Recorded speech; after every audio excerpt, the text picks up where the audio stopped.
Ladies and gentlemen, it's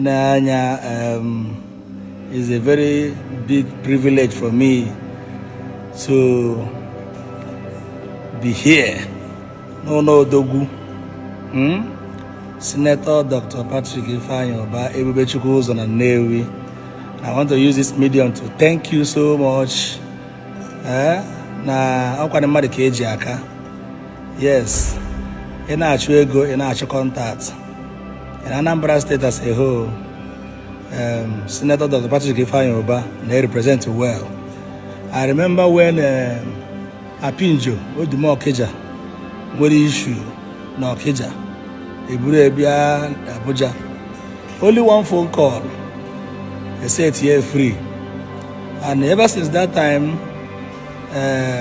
His Excellency, Ade Jintiano, don't worry, any of his constituency member,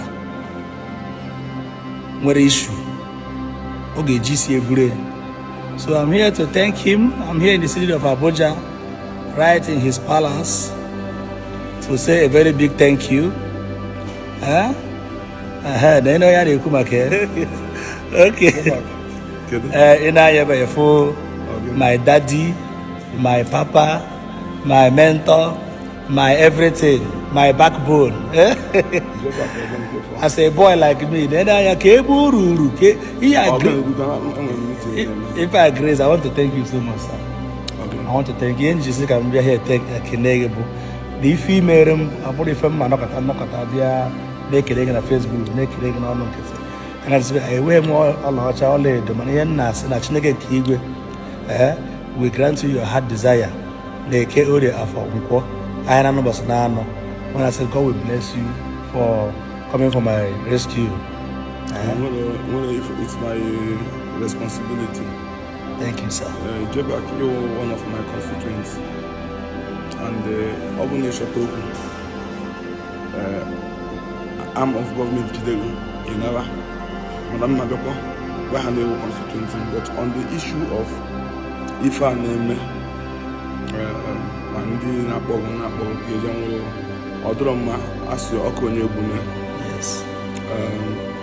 ọ bụrụ na mmadụ n'ibe na-enwe okwu si nwe ife a na-akpọ reconciliation first, conflict reconciliation, si kpọọ ndị mmadụ ka etinye ọnụ n'okwu.